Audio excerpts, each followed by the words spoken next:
Wah, tega banget.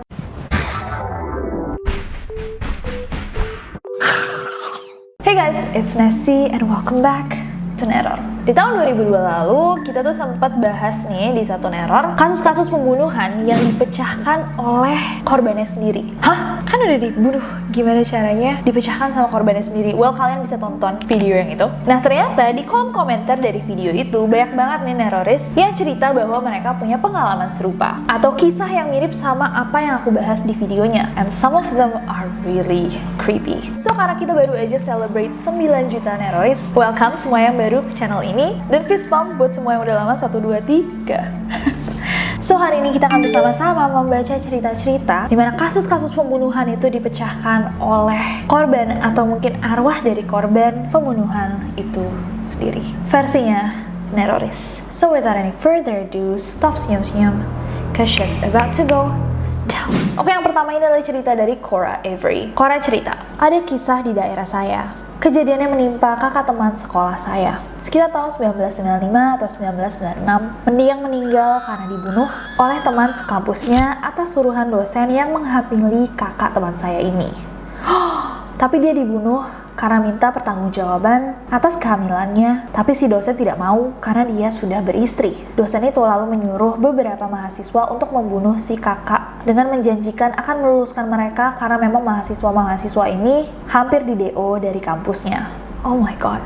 Mayat si kakak kemudian ditemukan di dalam sumur yang kering. Keberadaan mayat itu diketahui setelah adik korban itu kesurupan arwah si kakak. Saat kesurupan, si kakak menceritakan semuanya. Dari mulai kisahnya dengan Pak dosen, sampai ketika dia dibunuh dan dibuang ke dalam sumur.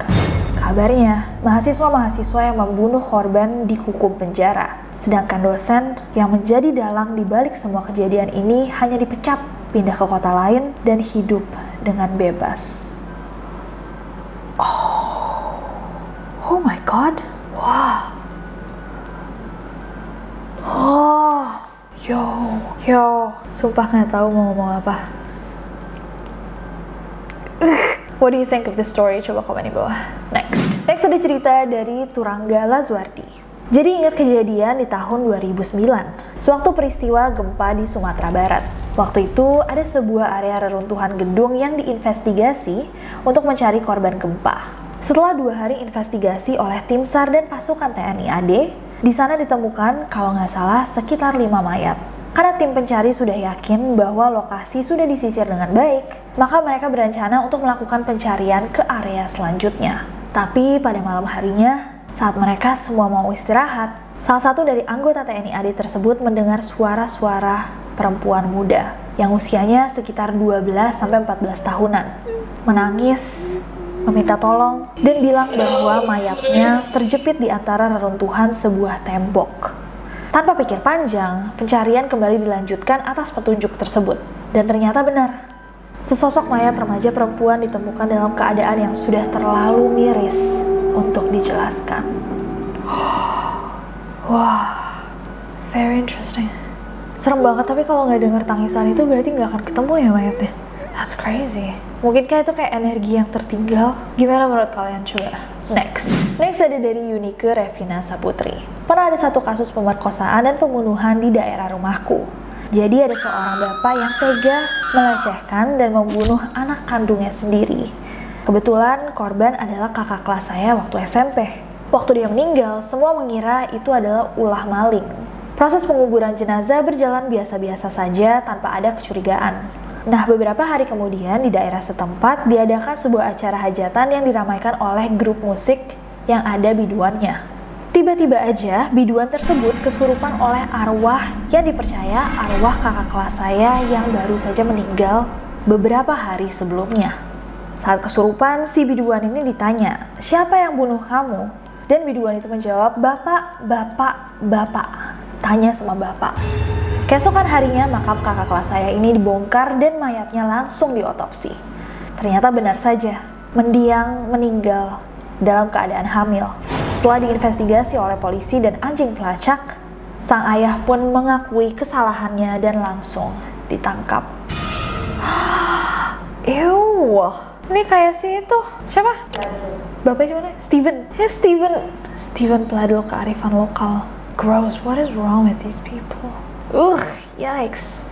Next ada cerita dari Jihan Rahma. Yang satu ini terjadi sama aku sendiri. Jadi mama aku itu udah 2 tahun meninggal. Dia memang punya penyakit, tapi yang janggalnya itu sakitnya tuh muncul tiba-tiba dan langsung parah banget. Mamaku survive cuma selama 8 bulan saja dan meninggal di bulan Desember tahun 2018. Sorry for your loss, Jihan. Setelah 3 hari mamaku dikubur, aku didatangi mamaku yang bilang, jangan ngomongin tentang rumah.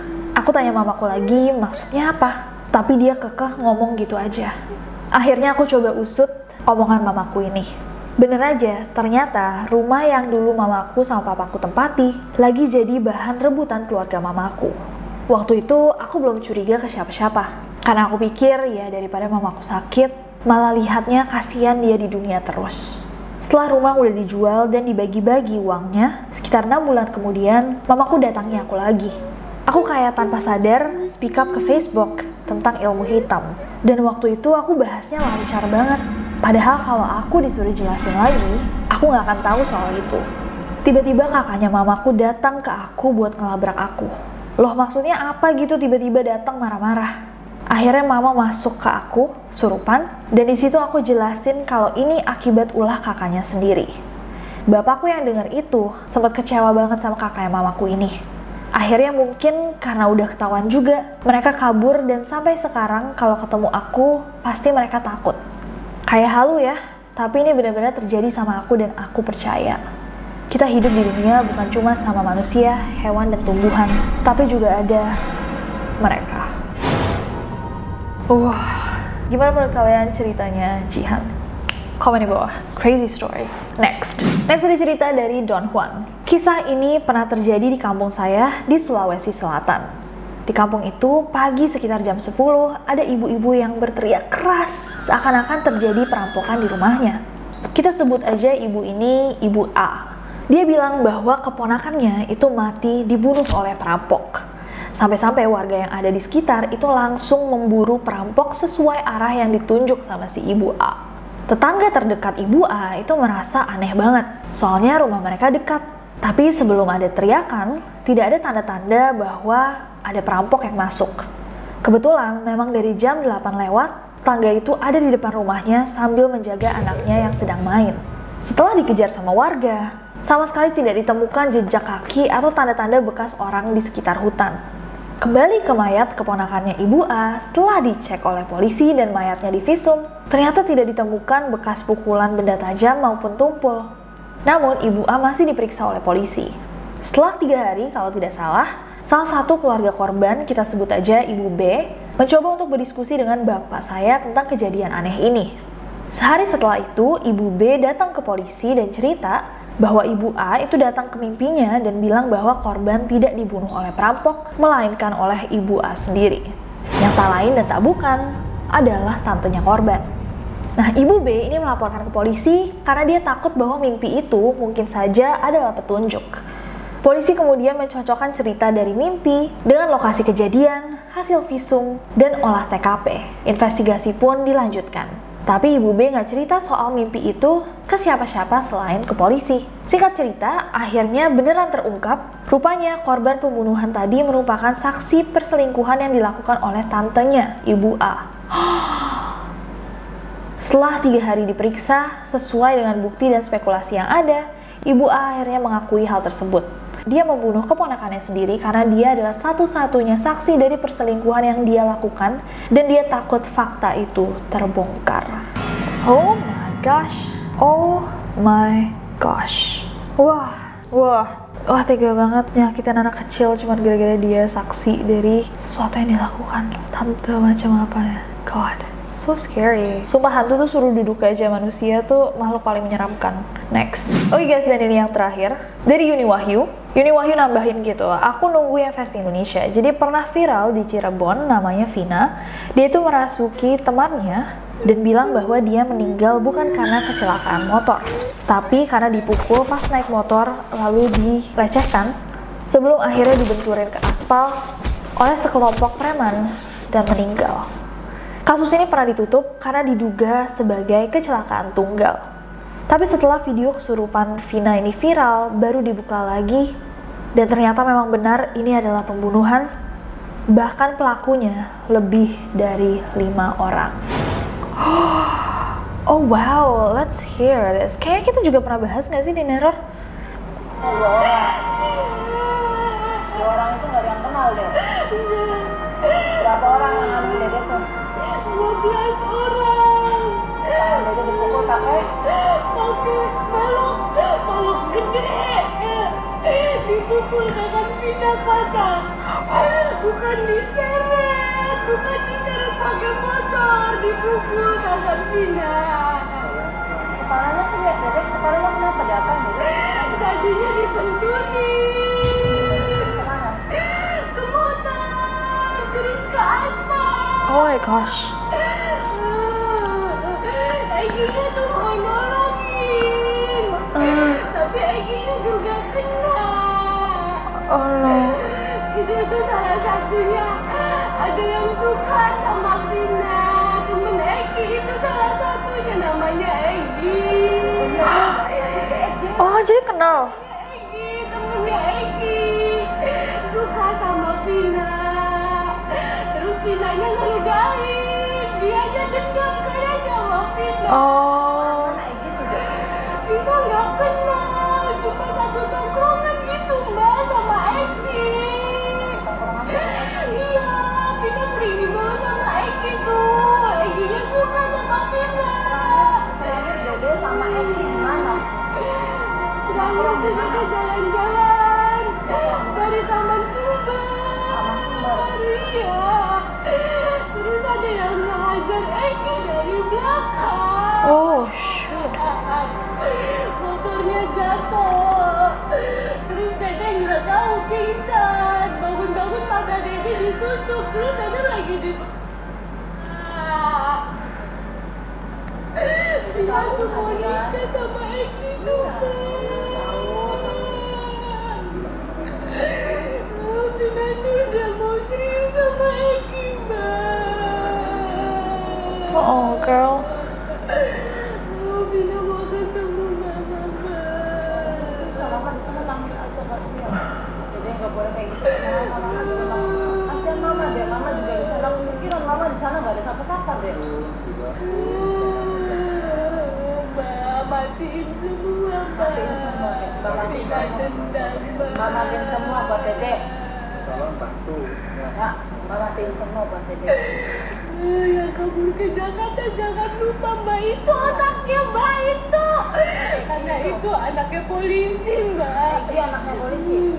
Nggak tahu kalau yang Egy anaknya polisi apa enggak, Vina nggak kenal, tapi dia suka sama Vina. Setiap Vina dibawa ke situ sama Egy, pas itu Egy tuh ngeliatin Vina terus. Itu Mbak itu. Egy siapa? Pukul pertama tangan Vina. Yang pukul pertama tangan? Iya. Pertamanya niatnya mau pecah aja Mbak, mau pecah. Tapi karena takut ketahuan jadi kita berdua dibunuh. Itu ceritanya Mbak. Vina nggak nabrak mobil, Vina nggak diseret. Lagi dicari tahu orangnya deh ya. Lagi Oke girl. Wah. Very interesting. Oke, sebelum kita tutup neror kali ini, aku mau tambahin ini dari Sinentia Arisa komennya. Aku pernah dengar kalau masing-masing manusia itu terlahir dengan jin pendampingnya atau korin. Nah, korin ini mengikuti si manusia tersebut dari lahir hingga ajal menjemputnya. Jadi kalau menurut pandangan agama Islam, masuk akal sih semua cerita ini. Bisa saja entity yang orang anggap arwah si korban ini adalah jin pendamping si korban yang mencoba membantu. Karena kalau menurut pandangan agama, arwah kita setelah meninggal itu disimpan di tempat yang kita sendiri nggak tahu apa. Yang mana impossible buat kelayapan ketemu orang-orang. So I guess itu korinnya mereka sih. Menarik ini komentar dari Sinentia berdasarkan agamanya dia ya. Kalau misalkan kalian punya agama yang lain, boleh banget ditulis. Atau kalau misalkan kalian percaya bahwa ada logical explanation atau penjelasan logis lainnya versi kalian, boleh banget kalian tulis di bawah. Mungkinkah ini energi, mungkinkah korin kalau misalkan kayak Sinentia bilang, atau mungkinkah itu benar-benar arwah mereka. What do you guys think? Gimana menurut kalian? Boleh banget di komen di bawah. Kalau misalkan ada cerita-cerita lainnya juga boleh ditulis di bawah. Siapa tahu kita bisa bikin versi-versi lainnya dari video kali ini. Dan komen di bawah as always guys, ide-ide buat video-video selanjutnya. Selamat 9 juta subscribers Neroris. We love you very much. Dan kita akan selalu mendengarkan request-request kalian. Kalau misalkan kalian punya ide-ide yang bagus, boleh banget dikirim ke requestnasi@gmail.com. But other than that, I hope that you guys enjoyed this video. Kalau misalkan kalian suka videonya, klik like-nya, follow aku di Instagram dan Twitter gampang banget. Nesi Jajaja, dan subscribe ke channel ini, juga nyalain notification-nya biar kalian tahu kalau misalkan aku upload video baru. Karena aku gak sabar buat ketemu kalian lagi. Bye bye.